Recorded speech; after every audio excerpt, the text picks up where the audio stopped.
I believe we got some breaking news for the Commanders.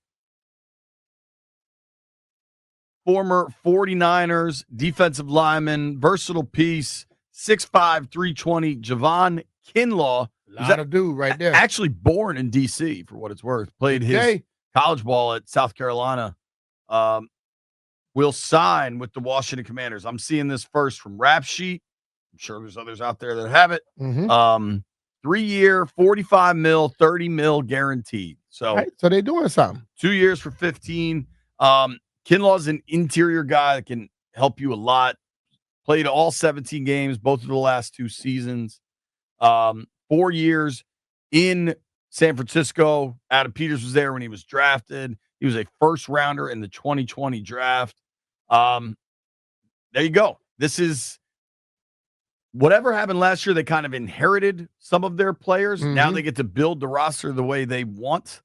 Javon Kinlaw, per Ian Rappaport, working to confirm that as fast as I can.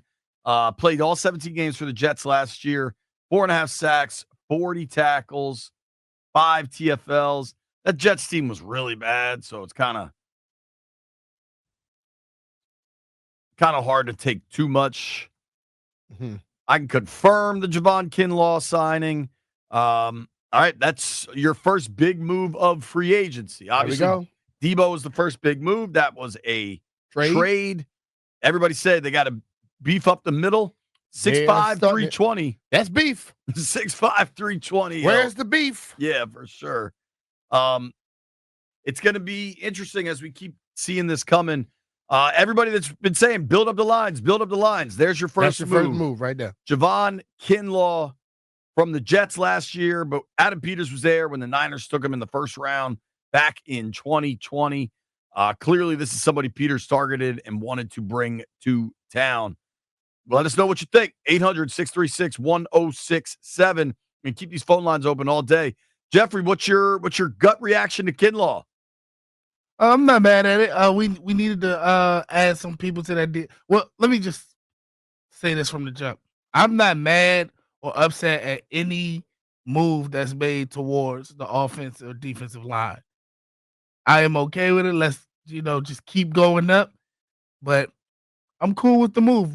Ready to see how it play out. What about you, Heavy Metal? I like it. Sounds good. I know for a lot of fans out there that's not very sexy. Who cares? Those guys make the team work. The big dudes. And if he can come in here and play like he's capable of playing and eat up some of those offensive linemen from getting to those linebackers, it works. Yeah, I think there's a lot that needs to happen. I think clearly they weren't good enough against the run, and I think this is a step towards putting together the type of group they want. If they're going to have their linebackers back, Kinlaw's a guy that helps them in what they view as being able to stop the run. I mean, you're giving them $15 million per. The reality of that deal is 2 years, 15 per. That's real cash, dude. And so in turn, it's going to be, you have high expectations for a player that you're going to pay $15 million. Especially not to make it like a directly transactional thing, but if you're letting John Allen walk to bring in Kinlaw, now Kinlaw's a lot younger, which is worth pointing out. He's 27. He'll turn 28 in October. I can't guarantee this is a factor. So far, outside of re-signing their own free agents, Washington has added 2 players to the roster. Both of them have what ties? San Francisco. Bam. But another one. What's the other one? That starts with an S. Super Bowl. And another one. Both Debo Samuel and Javon Kinlaw went to University of South Carolina. So there's now we're getting all South Carolina people now? I don't know. We went through the Georgia thing. We had the Alabama thing. What's going on here? I don't know what's going on, B. But I know. In another else, we like the SEC. Yeah, dude. It's Listen, man, the past year for the Jets for Kinlaw was not particularly productive, but that Jets team sucked. So you fire a coach midway through the year. Like, there's just, I would say maybe it's hard to get He went there with Salah, right? It was solid that Then they fired him and let Aaron Rodgers be the coach and everything else.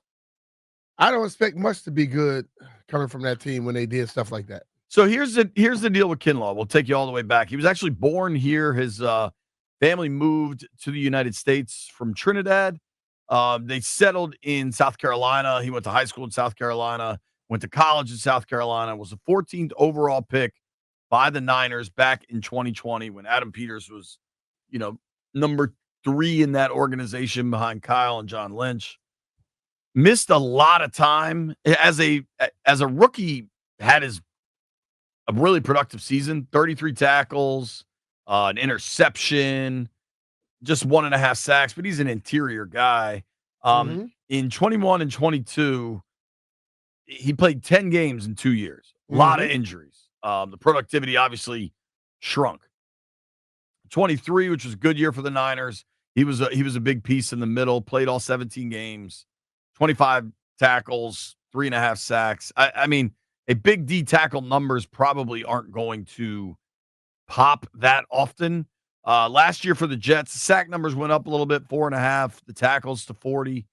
That was a bad team, though. I imagine we'll pull his PFF grades and they'll kind of suffer. BMitch, I look at this as a lot of they wanted to let Allen walk. They got a little bit younger and got their own guy in Kinlaw.